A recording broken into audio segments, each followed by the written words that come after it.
Bueno, ¿cómo es el título de la lección de hoy? Tipología y simbología del tabernáculo. Entonces, para que no se les vaya a olvidar. Tipología, llamémosle parte 1, porque de aquí, la enseñanza de hoy, el sábado, Dios me irá el domingo, pues tiene que ver con tipología. Entonces, esta es tipología parte 1. ¿Listo? Bueno, ¿qué dice ese versículo? ¿Todo lo podemos leer entre todos? A ver, a la 1, a las 2 y a las 3 vamos a leer el texto. A ver, porque no entró Cristo en el santuario hecho de mano, figura del verdadero, sino en el cielo mismo, para presentarse ahora por nosotros ante Dios, y no para ofrecerse muchas veces, como entra el sumo sacerdote en el lugar santísimo cada año con sangre ajena. O sea que según este versículo, el tabernáculo también tiene un simbolismo, una tipología con el cielo, ¿cierto? Porque está diciendo, o se está refiriendo a que el Señor Jesucristo, después que vino y ofreció el sacrificio, su sacrificio aquí, pues como nosotros sabemos y creemos, Él ascendió al cielo, volvió a su trono de gloria. Pero dice que no entró Cristo en el santuario hecho de mano. O sea, este era el santuario hecho de manos. ¿Sí? Este era el santuario hecho de manos.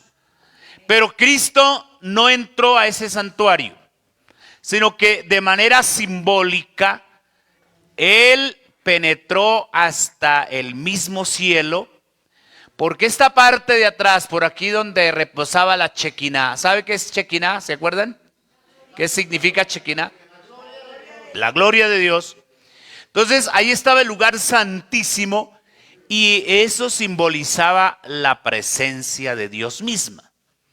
Entonces Cristo no entró aquí nomás a este lugar santísimo, sino que entró al mismo cielo, ¿cierto? Dice la Biblia que el santuario hecho de mano era figura del verdadero, ¿cierto? Y dice que Él se presentó ahora por nosotros ante Dios. Porque eso es lo que hacía el sumo sacerdote. El sumo sacerdote traspasaba todo esto, entraba aquí, esta es la puerta del atrio, y luego pasaba por todos partes del tabernáculo, entraba al lugar santo y luego atravesaba el otro velo para entrar al lugar santísimo.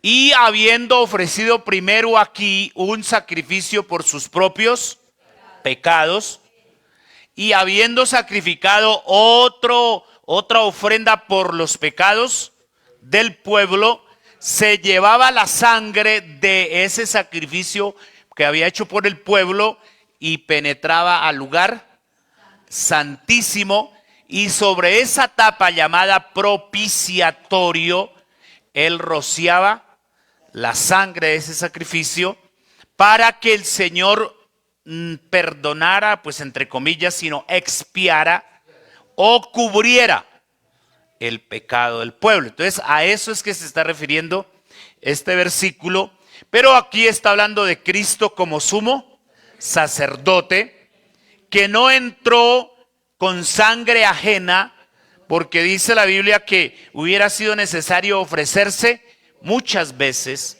como lo hacía el sumo sacerdote, sino que Él entró con su propia sangre, ¿cierto? Su sangre, su vida fue el sacrificio que Él ofreció, y ya no para expiar, sino para quitar. Porque lo que se hacía cada año, de pronto el domingo, si Dios lo permite, cuando hablemos un poco más del significado del lugar santísimo, hablemos también un poquito de este tema de la expiación. Entonces el sacerdote con esa sangre o ese sacrificio no conseguía quitar, sino expiar, cubrir. Es decir, cada año se iba haciendo más grande la maleta, el expediente, ¿sí? Pero Cristo con su sacrificio, entonces ese sacrificio sí tiene la capacidad de quitar.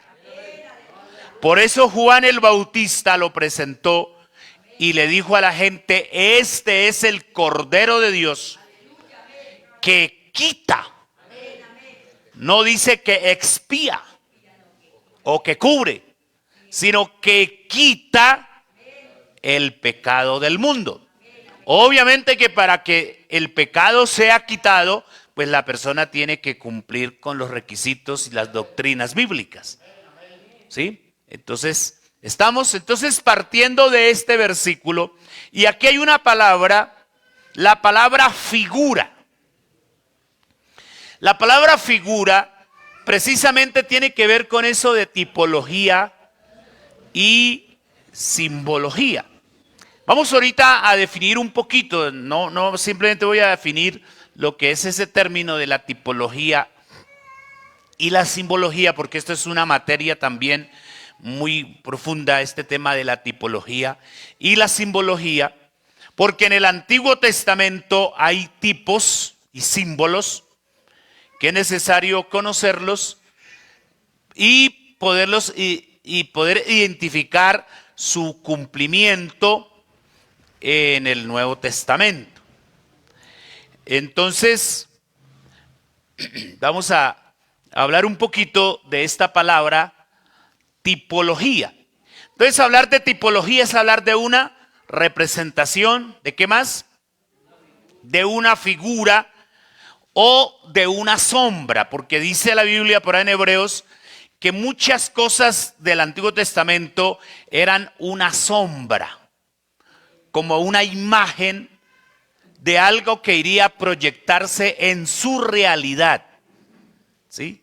Por ejemplo, esto del tabernáculo. El tabernáculo es tipológico. Es tipo de Dios, es tipo del creyente como templo del Espíritu Santo. Entonces ya el Señor no habita en el tabernáculo, sino que decidió habitar en nosotros. ¿Cómo más se define la tipología? Como una forma, un modelo, un símbolo. Por ejemplo, hablemos de un símbolo, el Espíritu Santo. Se simboliza en la Biblia a través de muchas formas.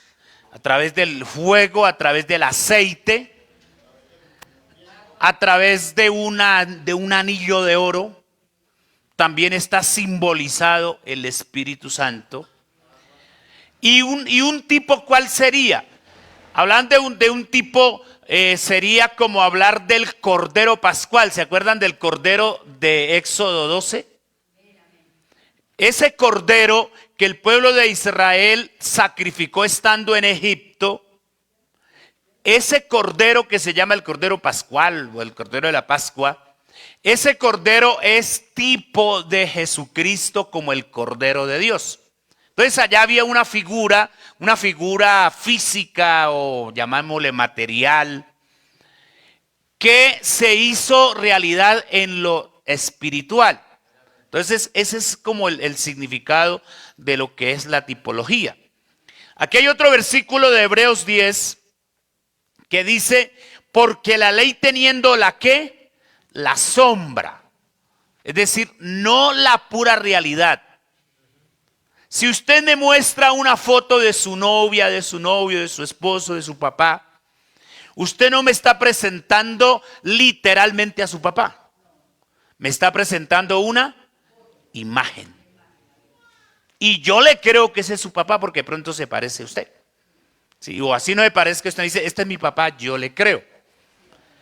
Entonces eso se llama el tipo, la imagen de su papá. Pero el día que usted me presente a su papá en vivo y en directo y que yo le pueda estrechar mi mano y va a decir mucho gusto, señor Gumercindo Pérez, entonces ahí se está cumpliendo el tipo que usted me mostró y a eso se le llama prototipo. El prototipo, ¿sí?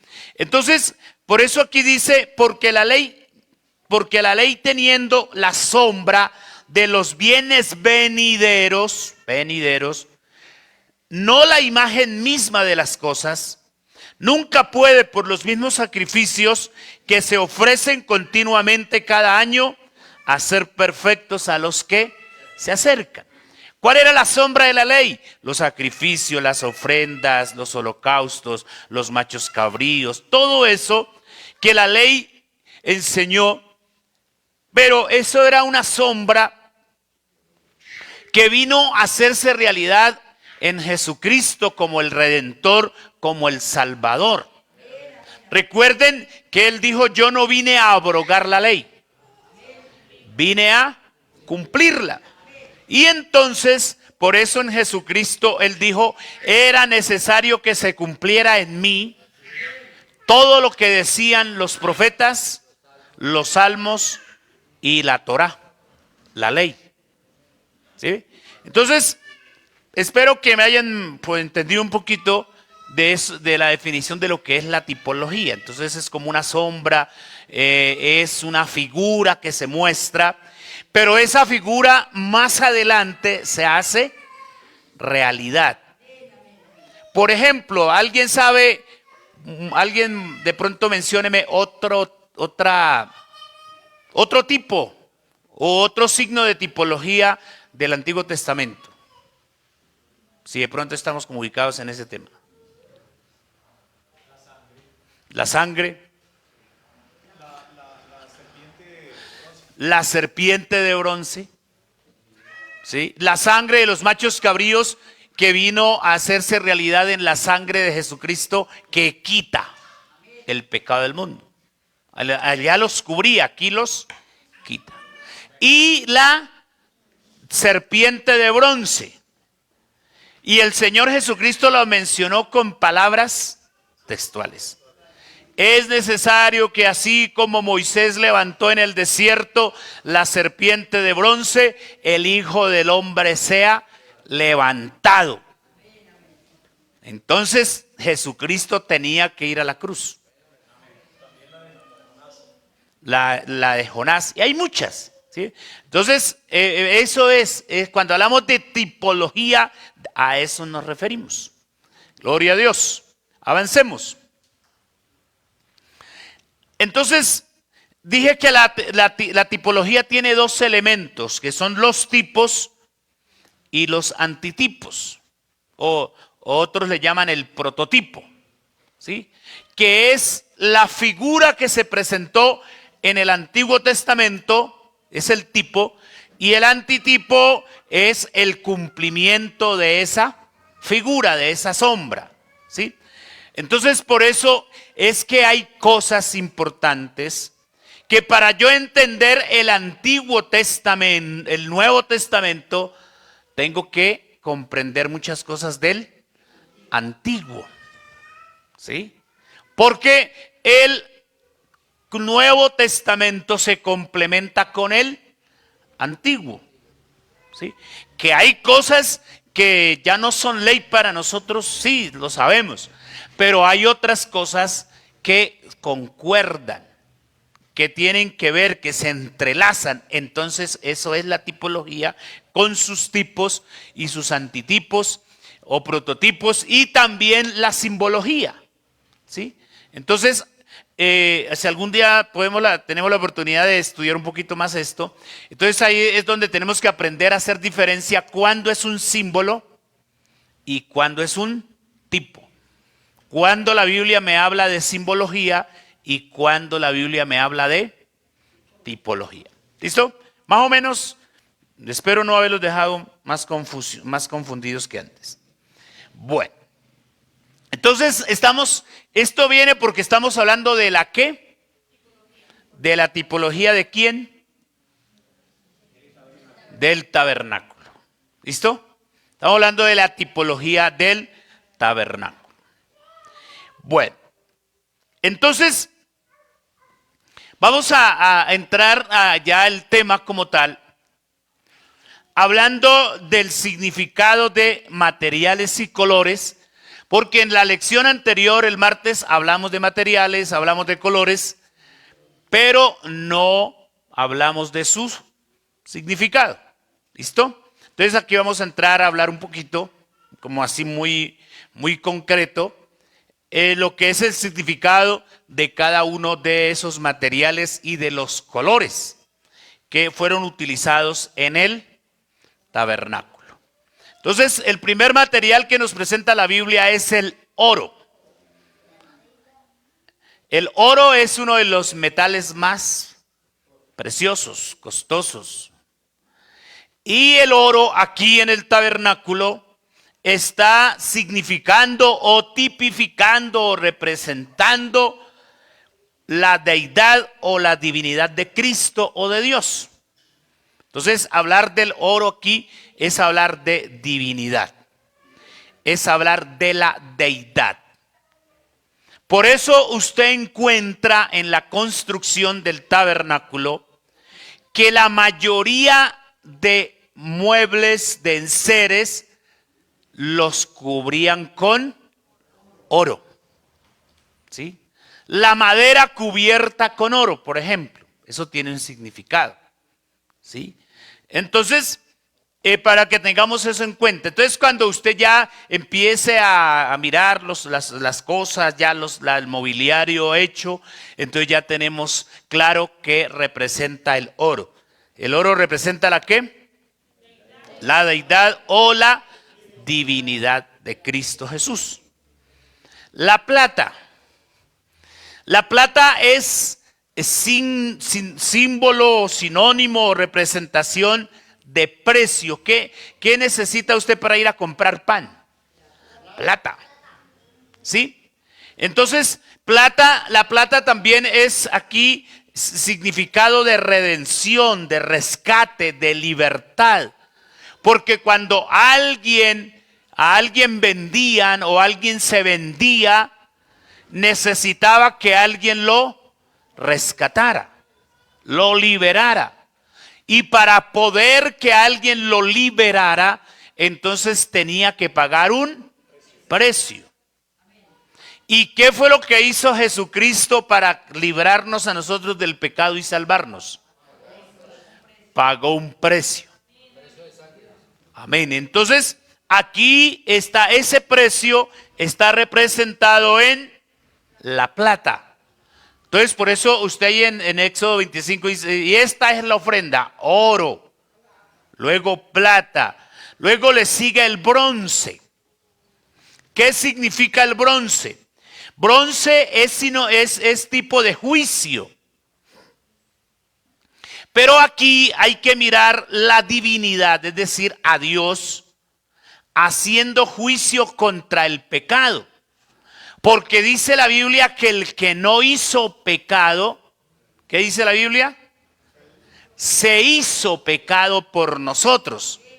Y la Biblia dice que Jesucristo fue contado entre los pecadores. Entonces, por eso aquí el bronce, que es sinónimo de juicio, entonces cobra ese valor del juicio que Jesucristo tuvo que enfrentar por salvar al hombre, por solucionarle al ser humano ese problema del pecado. ¿Sí? Entonces, ese es el significado del bronce. Y hay cosas que vamos a mirar que están hechas de madera también, pero cubiertas con bronce. Hay otras que están cubiertas de plata. Hay otras piezas, accesorios que eran de plata, de bronce.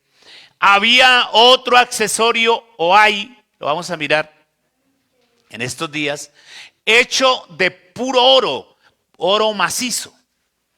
Entonces ahí está el significado de esos materiales. Entremos entonces a hablar un poquito de los colores. El azul es el color del cielo, está representando el cielo. ¿Y de dónde fue que vino Jesucristo a salvar a la humanidad? Vino de los cielos. Por eso dice la Biblia que Él volvió allá. Entonces el azul es símbolo celestial, tiene el valor celestial de donde vino Jesucristo a salvarnos. Es decir, ese color azul tiene que ver con la salvación también. El púrpura es tipo de realeza.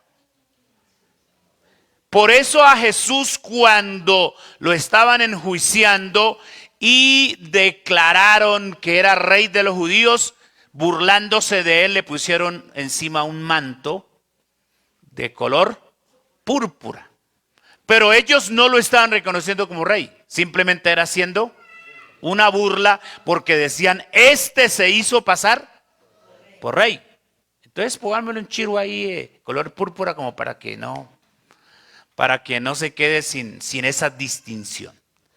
Pero bíblicamente y para nosotros Jesús es rey. Rey de reyes y señor de señores. ¿Sí? Entonces ya el martes vimos esos colores. El púrpura es el color como morado, como lila. ¿Sí? Ahora viene otro color, ¿cuál es? El carmesí. Este se relaciona con la sangre y tipifica el sacrificio de Cristo que hizo por los pecados del mundo. Recuerde que la Biblia dice que sin derramamiento de sangre no hay remisión de pecados. Y si hay algo que hizo que se derramara mucha sangre, es el pecado. Desde el comienzo, la Biblia no dice que Dios mató, qué animales Dios sacrificó para hacerle vestido a Adán y a Eva. Pero si la Biblia dice que les hizo vestidos de pieles de animales, Dios no pudo haber dejado al animalito así, vivo y sin cuerito. Debió haberlo sacrificado. Entonces mire desde dónde se empieza a derramar sangre. Y vino la ley, y la ley sí que hizo derramar sangre. Pero dice la Biblia que la sangre del macho cabrío y de todos esos animales engordados no fue suficiente. Entonces por eso vino Cristo con su propia sangre. Por eso era necesario que Dios se hiciera carne, que Dios se hiciera hombre. De otra manera no hubiera podido morir, ni hubiera podido derramar sangre por los pecados. ¿Hasta ahí vamos bien? Entonces, oro la deidad, plata significa precio, bronce juicio, azul cielo, púrpura realeza y carmesí sangre. Muy bien. ¿Qué otras tipologías encontramos aquí? El lino fino.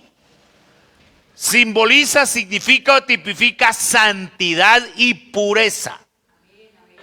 Por eso es que la Biblia dice que a esta iglesia el Señor le ha dado ese vestido de lino fino, limpio y resplandeciente. ¿Se acuerda cuándo recibió ese vestido? El día de su bautismo. Pilas con mancharlo, pilas con ensuciarlo. Otro material, el pelo de cabras, significa la justicia de Cristo por el pecado. Y tiene algo parecido con el significado del bronce, porque dice la Biblia que Jesucristo no hizo pecado. Fue tentado en todo, pero sin pecado. ¿Y por qué viene el cabro aquí? O las pieles o los pelos de cabra. ¿Recuerdan que el día de la expiación se escogían dos cabritos, dos machos cabríos? Y se echaba suerte, el sacerdote echaba suerte. No sé, seguro pin 1, pin 2 o chimpum papas, bueno, no sé cómo sería. Entonces estaban los dos cabritos ahí frente al sacerdote y el sacerdote echaba suertes. Bueno, pin 1, pin 2, pin 3. Bueno, pin 3 se va para el desierto. Eso tiene un significado profundo. Se va para el desierto y estaba por ahí estudiando un poquito y decía que ese macho cabrío que despachaban al desierto era el sacrificio por los pecados no perdonados del pueblo. ¿Sí? Y tiene un nombre, no recuerdo el nombre, a quién se le dedicaba eso. Bueno, es posible que el domingo hablemos un poquito de eso. Y el otro era el que se ofrecía en sacrificio de expiación. Entonces, por eso aquí el pelo de cabra cobra significado con el sacrificio de Cristo, su justicia, ese sacrificio justo que Él hizo por los pecados. Azazel. Uno por Jehová y otro por Azazel. Se echaban suertes. Y por eso es que la Biblia dice que el que no hizo pecado, se hizo pecado por nosotros. Las pieles teñidas de rojo, ¿se acuerdan? Que había unas pieles teñidas de rojo. Eran pieles de carnero, que es el mismo ovejo. Entonces, esto representa a Jesucristo como la ofrenda por el pecado. Isaías 53:7 dice que Él fue llevado como oveja al matadero y no enmudeció su boca como oveja delante de sus trasquiladores. Los trasquiladores son los que le quitan la lana y la ovejita se queda ahí quietica. ¿Sí ha visto? Antes se duerme ahí y el otro quítele la lana. Entonces, aquí esa piel teñida de rojo, piel de oveja, es Jesucristo, representa a Jesucristo, que vino a hacer la ofrenda, el sacrificio por los pecados de la humanidad. Las pieles de tejones, yo el martes les hablé un poquito de esa piel. Era la piel que iba en la cubierta exterior o en la capa exterior de la cubierta del tabernáculo y está representando la humillación, el flagelo, el menosprecio que tuvo que seguir Cristo el Señor. Porque después que una piel de tejón se colocaba al sol y al agua, ¿quién se la quería llevar? ¿Quién decía, ay, regáleme ese tapetico tan bonito? Nadie. Por eso ahí Isaías 53:2 dice, no hay parecer en él ni hermosura. Le veremos como algo inatractivo. ¿Quién va a desear eso? ¿Quién va a desear esa piel de tejón que ya está ajada, que ya está vieja, que ya tiesa tal vez? Entonces, ahí está representada la humillación, el flagelo que sufrió Cristo. Si eres hijo de Dios, bájate, sálvanos. En fin, cuántas cosas, cuántas injurias le expresaron a él. Pero él está ahí resistiendo, porque entre otras cosas, la piel de tejón se envejecía, pero resistía. ¿Qué tal si el Señor no resiste? Por eso usted lo escuchó en el Getsemaní, lo escucha diciendo, Señor, si es posible, pase de mí esta copa, sin que yo tenga que tomarla, pero igual tampoco se haga mi voluntad, sino la tuya. Entonces ahí está la humillación de Cristo. Porque recuerde que dice la Biblia que Él siendo rico, se hizo pobre, para que nosotros hoy seamos enriquecidos. La madera de acacia. El martes yo hablaba un poquito de la madera de acacia. ¿De dónde era que traían o dónde se daba la acacia? En el desierto. También usted lo va a encontrar en la Biblia con el nombre de sitín. Es la misma madera, acacia. La acacia está representando la humanidad de Cristo. Hebreos 2:14 dice que por cuanto los hijos participaron de carne y sangre, Él también participó, ¿de qué? De lo mismo. Y entonces cuando Él se hace hombre, entonces eso divino cobra humanidad. Entonces pudo enfrentarse al diablo y quitarle las llaves del imperio. Por eso usted va a encontrar en todo el desarrollo del estudio del tabernáculo que la madera de acacia la recubrían ¿con qué? Con oro. Mayoría. ¿Y qué representa el oro? La divinidad. La divinidad, la deidad. ¿Sí? Entonces, ¿qué significa esto? Por eso la gente veía en Jesús un hombre común y corriente. Pero dice la Biblia que Dios estaba en Cristo. Es decir, la humanidad revestida de divinidad. Y eso es lo que mucha gente le ha costado trabajo comprender. Pero ¿cómo es posible que Jesucristo sea el mismo Dios? ¿Cómo es posible que Jesucristo sea el mismo Padre? ¿Cómo es posible que Él sea el mismo Espíritu Santo? Hay gente que ve tres por todo lado. Pero no es así. Es una humanidad que la envuelve la divinidad. Por eso dice Dios estaba en Cristo. Y entonces, ¿por qué dice la Biblia, Padre, por qué me has abandonado?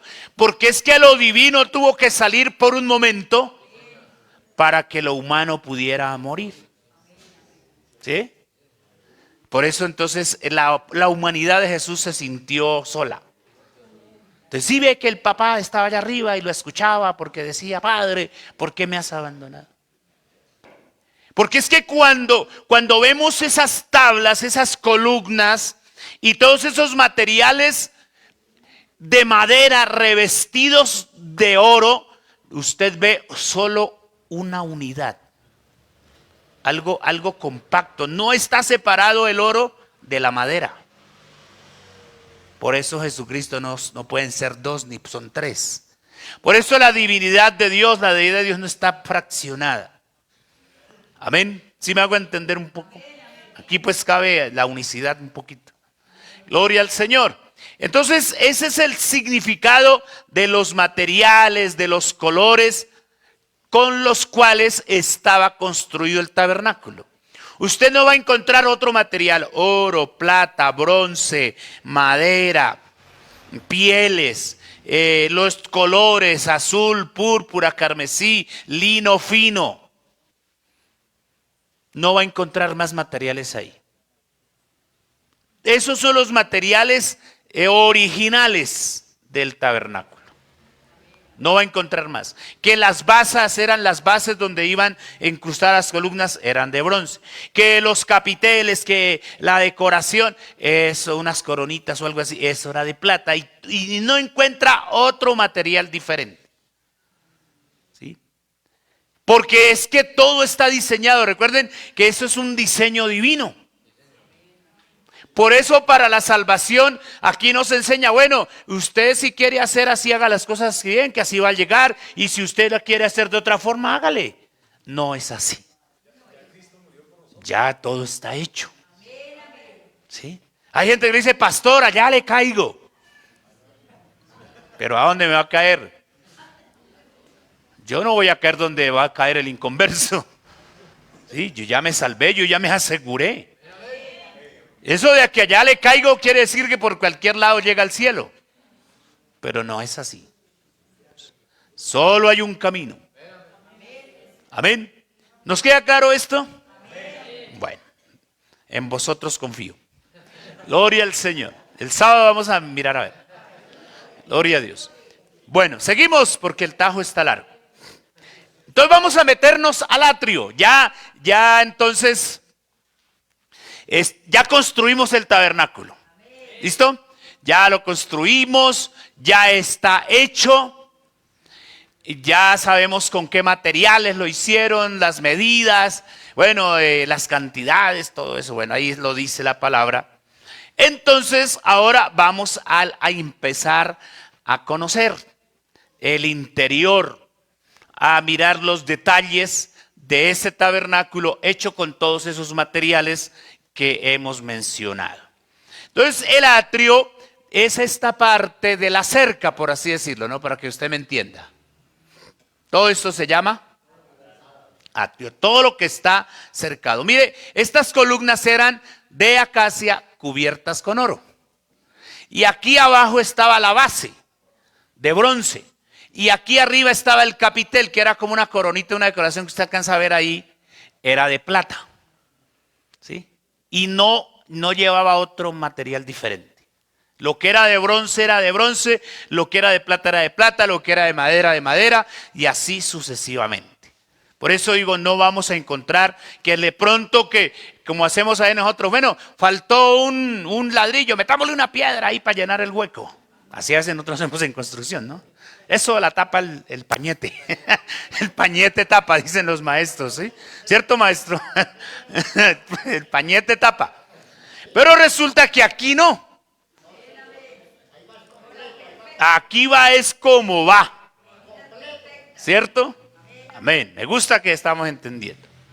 Entonces, hablemos un poquito de las medidas. Yo tal vez me equivoqué el martes, corrijo. Tal vez mencioné metros. Son codos. Yo después, es que uno después reflexiona en lo que dice. Y yo tal vez dije que 50 metros por 100. No, son codos. Claro, habría que reducirlos a metros. Entonces la longitud, lo largo del atrio eran 100 codos.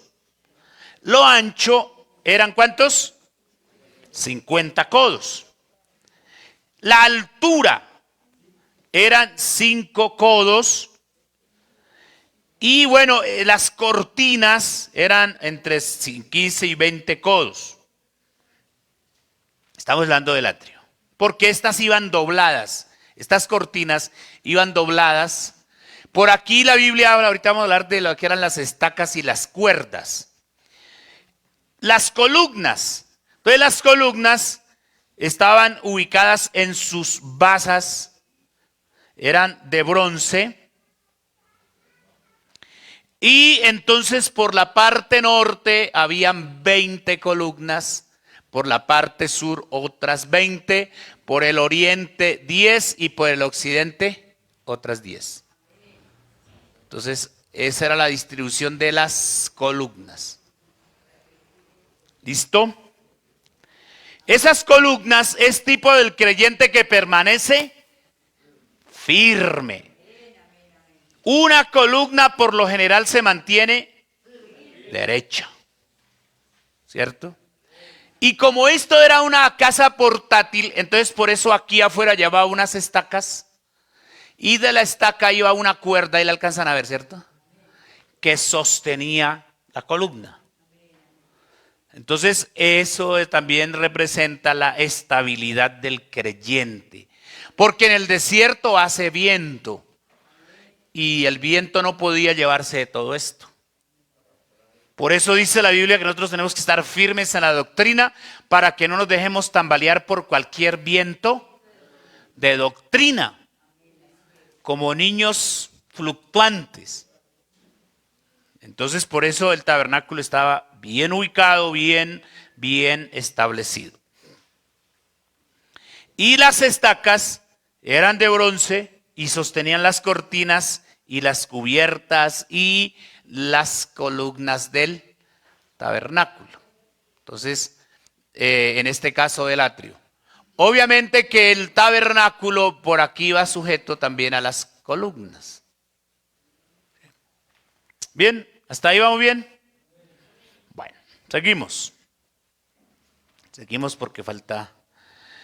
Bueno, aquí encontramos también una tipología y es que ese cerco llamado atrio denota seguridad y protección y significa estar en Cristo.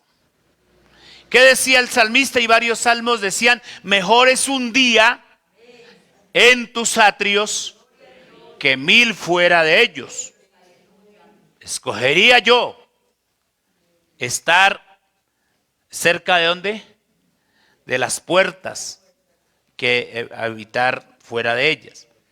Entonces, ¿qué significa esto? Que estar por fuera del atrio significa aquellos que se han vuelto del camino del Señor. Infortunadamente están sin protección, están sin seguridad, porque si Cristo viene por la iglesia es catastrófico. Entonces representa a los que están fuera. Eso lo dice segunda de Pedro, mejor les hubiera no haber conocido, mejor les hubieran no haber oído, y compara con el perro que huele a su vómito y la puerca que vuelve a revolcarse a su sien. Y también los que están afuera se refiere a los incrédulos. Dice Juan 3:18 que todo aquel que no cree en Jesucristo ya está condenado. Y Apocalipsis 21:8 dice, y los perros estarán afuera, y los fornicarios, y los adúlteros, y los afeminados, y los cobardes, y todo el que hace pecado. Entonces, ¿qué tenemos que hacer? Asegurar la salvación. Y asegurar la salvación significa estar en Cristo. Porque Romanos 8:1 dice que ninguna condenación hay para los que están en Cristo Jesús. Los que ya no andan conforme a la carne, sino conforme al Espíritu. Y el que está en Cristo es nueva criatura. Entonces, mi hermano, no se salga del cercado. No se salga del corral. Ovejita que se sale del corral, ovejita que el lobo se la come. Entonces, permanezca por dentro. Ni piense nunca jamás salirse, porque el regreso no se lo garantiza nadie. Y uno encuentra gente como diría, no sé cómo decirles, como tan sinvergüenza, que dicen, y pastor, y se ríen, yo estoy en unas vacacioncitas, pastor. ¿Sí? Así como tan frescos, como si esto fuera un juego. Continuamos. Entonces aquí estamos a la puerta del atrio. Entonces ahí está el oferente, el pecador o el agradecido. Porque también se podían traer ofrendas de acción de gracias. Ofrendas de paz, ofrendas por el pecado. Entonces hasta aquí llegaba la persona y aquí lo recibía el sacerdote. Entonces el oferente decía, señor sacerdote Eleazar, Aarón, en fin, el que estuviera ahí. Yo vengo a ofrecer este sacrificio porque le fui infiel a mi mujer. Porque le robé al vecino, porque hice cosas. ¿Sí? Entonces el sacerdote le recibía el animalito y lo sacrificaba aquí en el altar del holocausto, altar del sacrificio. Lo sacrificaba en vez de que el pecador muriera. ¿Sí? Entonces eso pasaba ahí. Entonces la puerta estaba ubicada al oriente. Recuerden que la puerta está ubicada al oriente, por donde sale el sol, el cual penetraba el camino hacia el santuario, guiaba, alumbraba, en fin. Por eso es que la Biblia habla del Señor que es el sol de justicia, el que nos guía. ¿Qué más encontramos por aquí? Esta puerta es tipo de Cristo como única entrada al reino de Dios. Aquí dice, yo soy la puerta. El que por mí entrare, dice Juan 9, 10, 9 y 10. El que por mí entrare será, ¿qué? ¿Qué será qué? Salvo. Amén. Y estará seguro, disfrutará de buenos pastos. Porque es que ese es el evangelio. Hay gente que cree que el evangelio es una aburrición. Qué aburrición no puede ir de pachanga, no puede ir de rumba. Allá lo esclavizan, lo someten a uno. Pero una cosa es libertad, que es la que vivimos nosotros en Cristo.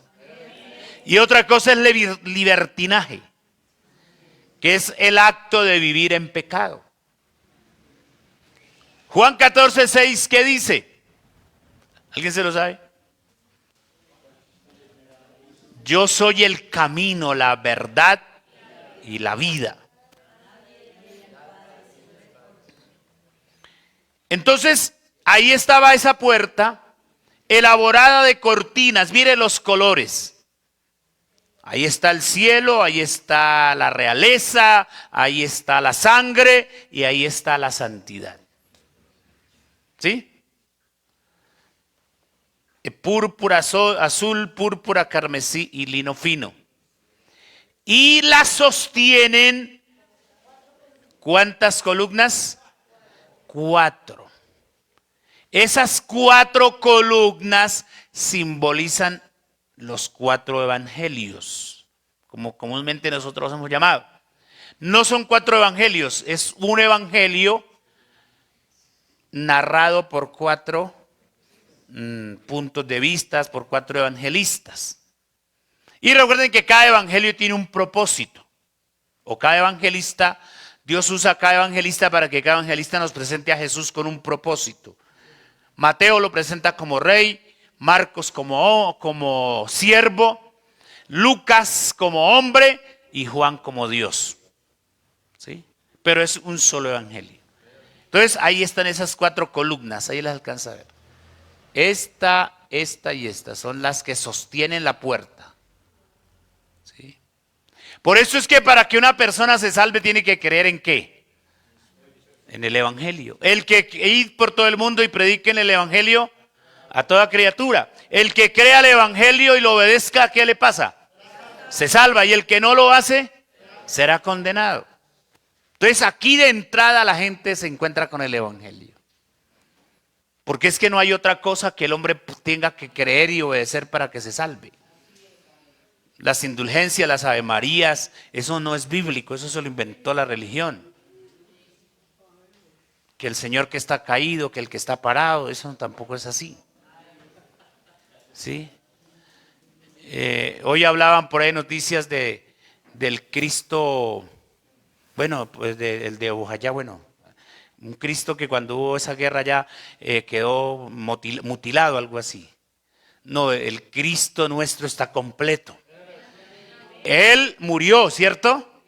A él lo sepultaron, pero resucitó a los 3 días.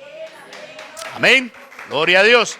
Entonces, ese es el significado de la entrada del atrio, la puerta del atrio.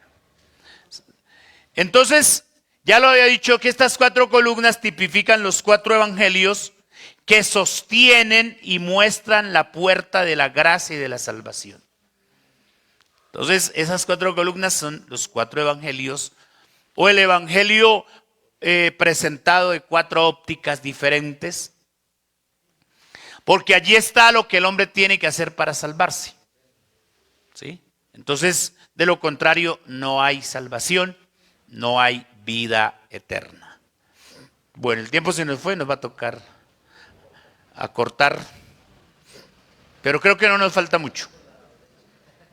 Bueno, no nos falta mucho. Vamos a hablar un poquito de este altar que se llama el altar de bronce. ¿Cómo se conoce más? El altar del holocausto, el altar del sacrificio. Es el lugar de muerte, así también se conoce. Ahí están las medidas, las dimensiones. Era de 3 codos de alto, de ancho, 5 codos, de largo 5. Ahí está la madera de sitimno, de acacia, cubierto de bronce, porque el bronce resiste el fuego. Los accesorios estaban ahí, también los accesorios que se necesitaban. Entonces, ya dijimos que la madera, ¿qué significa? La humanidad de Cristo. Y el bronce tipifica su divinidad enfrentándose al pecado. ¿Sí? Haciendo juicio contra el pecado. Y ahí está el texto que dice que Dios estaba en Cristo. Lo divino en lo humano. O lo humano en lo divino. Por eso a Jesús hay que mirarlo cuando habla como hombre y cuándo actúa como Dios. Pero fue que se cansó, fue que durmió. Sí, porque es humano. ¿Qué otra cosa representa el altar de bronce? Se le llama el altar de sacrificio. Era lo primero que encontraba el sacerdote antes de ingresar al lugar santo.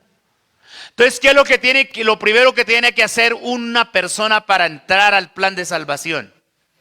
Arrepentirse, reconocer su pecado y apartarse, ¿sí? Yo lo tipifico como con un alto en el camino, con parar, no ir más por el camino del pecado. Entonces, por eso, toda persona que quiera ser salvo tiene que arrepentirse, porque para nosotros esto simboliza o tipifica el arrepentimiento o el lugar donde se muere al pecado. Porque aquí morían los animalitos por culpa del pecado de cualquier ser humano. ¿Sí? Ahí moría cualquier animal por culpa del pecado de un ser humano. El sacrificio más sencillo era un palomito, una palomita, un palomino. ¿Qué culpa tenía ese bichito?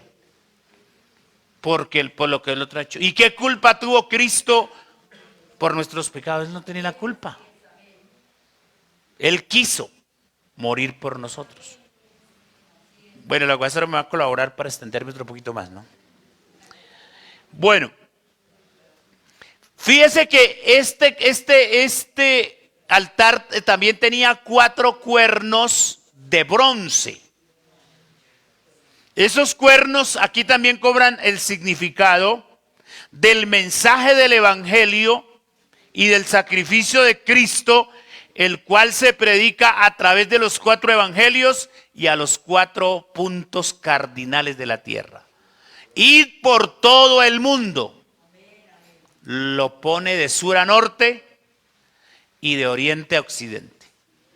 Id por todo el mundo y predicad el evangelio, dice Marcos, a toda criatura. Entonces mire que en ese altar del sacrificio de bronce hay relacionadas varias cosas. La humanidad de Cristo revestida de bronce. Era lo primero que el sacerdote encontraba antes de ministrar, porque tenía que ofrecer un sacrificio por sus pecados. Para nosotros, ¿eso qué significa? Arrepentimiento. ¿Sí? Es posible que hay gente en la iglesia que se ha bautizado sin arrepentimiento y sin conversión. Son aquellos que todavía chorrean la baba por el mundo y no se sienten a gusto en la iglesia y se convierten en un problema hasta que ya no aguantan más y se van. Pero el cristiano que se ha arrepentido de verdad y se ha convertido de verdad, así le pasen por encima carros y carretas, aquí permanece. Porque eso significa, porque aquí dice la Biblia que arrepentidos y convertidos, ¿cierto? Entonces, este es el significado del altar de bronce, el altar del sacrificio, el lugar de muerte, el lugar donde se muere al pecado. Por eso tenga en cuenta, mi hermano, que el día que usted se arrepintió, murió al pecado. Y por eso fue que usted después fue al bautismo. Porque lo que se hace con un muerto es llevarlo a la sepultura. A un muerto no lo podemos dejar de adorno. Lamentablemente eso es duro. Desprenderse uno de un familiar. Pero no lo puedo dejar ahí. Porque la ley me va a cuestionar, ¿cierto? ¿Y usted qué hace con un muerto ahí guardado? Y hay muchos cristianos que te guardan el muerto. Lo tienen por ahí colgado. Andan con el muerto en las costillas. Por eso a ratos pecan, a ratos se consagran. Por eso les parece normal pecar. Entonces la gente va y peca y viene aquí un domingo o cualquier día y pasa al altar y dice: Señor, por mi culpa y por mi otra culpa y por las otras culpas. Y siguen como en esa dinámica. No, así no es. están cargando con ese muerto. No lo han sepultado de verdad. No se han desprendido del mundo, del pecado. Entonces por eso la gente empieza ahí, con cositas, con cosillas, pero que son del mundo. ¿Listo? ¿Nos queda claro esto? Y con esto terminamos por hoy.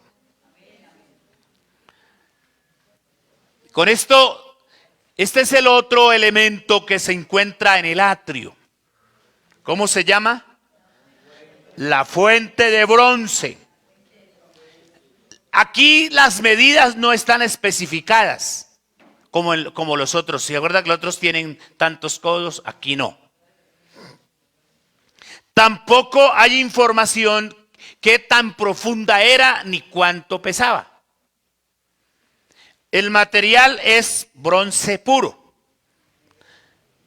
y estaba ubicada entre el altar de bronce y la entrada al lugar santo. Esa era la ubicación, así como en fila. Aquí estaba el altar de bronce y aquí estaba la fuente. Entonces, una fuente, cuando se habla de, o mostramos esto, ¿a qué le parece? ¿Para qué es una fuente? Para lavarse, para echar agua y lavarse. Como el sacerdote se ensuciaba, claro, porque no era fácil sacrificar un animal, ¿no? Se chorreaba y todo eso. Y oliendo a chunchullo asado. Y todo eso. Entonces ya cuando él iba a entrar al siguiente compartimiento o al primer compartimiento del tabernáculo, tenía que ir lavado. Entonces por eso estaba ahí la fuente para que fuera lavado. Entonces esta fuente tiene varios tipos. Uno de ellos es tipo de la palabra de Dios que limpia y purifica. ¿Qué dice Juan 15:3? Ya vosotros estáis limpios, ¿por qué? Por la palabra que os he hablado. Ya estáis limpios, ya pasamos por el sacrificio y luego estamos limpios por la palabra. Estaba hecha solamente de bronce porque no podía mezclarse con otra cosa, no está mezclada. El pensamiento de pronto ahí no está como tan claro, me faltó más complemento. Pero lo que le quiero decir es que estaba hecha de bronce, era como de bronce macizo. No era como los otros utensilios que estaban cubiertos, sino este era bronce puro, bronce macizo.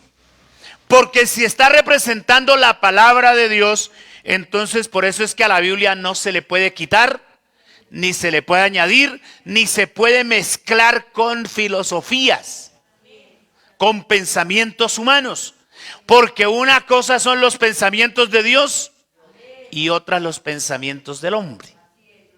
Entonces ahí estamos, aquí estamos como reforzando un poco más el significado o la tipología de la fuente de bronce respecto a la palabra. Deuteronomio dice que no se debía añadir a las palabras, a las profecías. Y Apocalipsis 22, 18 y 19 dice que el que le quite, Dios también le quita. Su entrada, su parte en el reino de Dios. Y el que le añada, entonces Dios también le va a añadir castigo. Entonces ni se le puede quitar. Y hay algunos que le han quitado y le han acomodado. Pobrecitos. Seguimos. En su fondo se veía como un espejo. Y entonces ese espejo reflejaba la condición del sacerdote. De pronto por aquí iba salpicado de sangre y de pronto hasta de estiércol del animal, qué sé yo. Porque no era fácil esto. Y entonces la fuente, el espejo que llevaba al fondo lo reflejaba y él se jugaba, ya listo. ¿Qué es la palabra para nosotros? Como espejo. Ahí Santiago 1:22 al 24 dice que el que oye la palabra y no la cumple es como el que se mira al espejo y sale y se le olvidó de qué color se puso la camisa, de cómo estaba la cara, si estaba bañada o sucia.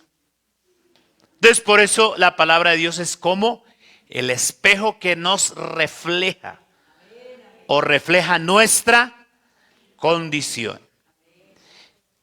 Y otro sinónimo, otro tipo de la fuente es que es fuente para limpieza. No se podía entrar sucio al santuario. Por eso al cielo, por eso al reino de los cielos. ¿Qué es el reino de los cielos? Es la iglesia. Perdón, el reino de Dios es la iglesia. Y el reino de los cielos es el lugar que Dios le tiene preparado a la iglesia. Entonces, ni al reino de Dios, que es la iglesia, se puede ser partícipe estando en pecado. Por eso la persona tiene que morir al pecado. Recuerden el altar de bronce. Luego tiene que ser limpiado por la palabra, purificado por la palabra, pero tiene que ir a la fuente también para ser limpio. Aquí, por eso Efesios dice que esta iglesia fue lavada por la palabra, limpia por la palabra. Y finalmente, la fuente de bronce es un símbolo de purificación y de perdón de pecados en el bautismo. A usted no lo bautizaron con agua seca. Agua seca no existe. Pero sí he escuchado hablar de algunos que bautizan dizque con bautismo húmedo. ¿Sabe cuál es el bautismo húmedo? Mojan una cobija o una sábana y se la echan por encima de la persona. Y dicen, ya, quedó bautizado. Ese no es bautismo. El bautismo es sepultura. Sumergimiento total de la persona dentro de las aguas. Entonces, esta fuente de bronce llena de agua está también tipificando el acto del bautismo, donde la persona sepulta la vida que dejó muerta en el arrepentimiento. Entonces, en el arrepentimiento, la persona muere al pecado. En el bautismo, sepulta. Ese viejo hombre sepulta sus pecados, le son perdonados sus pecados, su nombre es inscrito en el libro de la vida y nace a una vida nueva. Como 5 cosas. ¿Cuánto me demoro yo bautizando a un hermano? Eso es nada. Por ahí le dejo 2 segunditos, así que no más. Pero en esos 2 segunditos o 3 pasan 5 cosas o más importantísimas. Por eso usted debe valorar eso que hizo. Usted no se echó un jugagón con todo y chiros. El bautismo no es un chapuzón con todo y trapos. Porque para esas gracias me salgo con todo y ropa cuando está lloviendo. El bautismo tiene esos sinónimos, esos significados. Y eso se relaciona con la fuente. Por eso el sacerdote, antes de entrar al santuario, porque cuando estudiemos un poquito ese lugar santísimo, se nos va a parecer mucho a la iglesia. Tiene que ver con la salvación, tiene que ver con el ingreso a la salvación. Entonces, para yo ser salvo, tengo que creer a la palabra, arrepentirme y bautizarme en el nombre de Jesucristo para que Él perdone mis pecados. Y de esa manera me garantiza la Biblia entrada al reino de Dios, que es la iglesia. Y si yo permanezco fiel en el reino de Dios, entonces Dios me tiene un reino celestial. Amén. Espero que algo hayamos podido aprender en esta noche. Perdonen que me pasé un poquito, pero es importante. Entonces, hoy quedamos en qué parte del tabernáculo. En el atrio. Todavía estamos como por fuera. Ya estamos por dentro. Ahora toca pasar a vivir la vida cristiana. Porque la vida cristiana se vive dentro del santuario. ¿Sí? Ya nos arrepentimos, ¿cierto? Ya nos bautizamos y estamos seguros de la salvación. Pero ahora hay que perseverar. Amén. Porque el que persevere hasta el fin, dice la palabra del Señor. Listo, mis hermanos. Espero que algo hayamos podido aprender en esta noche. Y vamos a orar para que el Señor nos siga dando sabiduría. El Señor nos dé más entendimiento para que cada día podamos comprender el propósito de Dios, su sacrificio, todo lo que Él hizo por nosotros y lo que representa estar en la iglesia del Señor. Usted ve esos cuatricos y alguien dirá, esos pelagatos ahí, como 20, como 50 por ahí nomás. Pero esos pelagatos que ve el mundo, para Dios somos sus hijos. Porque Él dio un precio, Él pagó un precio. Él ofreció un sacrificio. Él derramó su sangre. Él se humilló hasta la muerte. Y muerte de cruz. Pero también resucitó para darnos vida, para darnos esperanza. Por eso los muertos en Cristo, el día que Él venga por la iglesia, van a resucitar primero. Y los que estemos vivos, seremos transformados. Y esa es la esperanza del cristiano. Por eso cuando se muere un cristiano, no le rezamos que Dios te salve porque ya se salvó. Ni brille para él la luz perpetua porque ya le brilló. Desde el día que entendió el evangelio. A nosotros nos brilla la luz eléctrica. Amén. Y la luz de Cristo. Gloria al Señor. Porque somos iluminados por su palabra cada día. No hay temor. El día que se muera un cristiano, le damos gracias antes por eso. La gente mira y le están dando gracias porque murió. ¿Cómo lo querían? No, pues es que el día que uno se muera, es que ese día aseguramos. Porque para mí el vivir es Cristo. Y el morir es ganancia. Amén. Entonces, mi hermano, entendamos esto del arrepentimiento, entendamos lo del bautismo y entendamos lo del atrio, que significa estar por dentro de la salvación. Y ojo con volarse la cerca. Los que se vuelan la cerca son los ladrones y salteadores, dice la Biblia, y las vacas resabiadas. Amén. Pero nosotros somos ovejas. La oveja, si el pastor no la saca, ahí se está.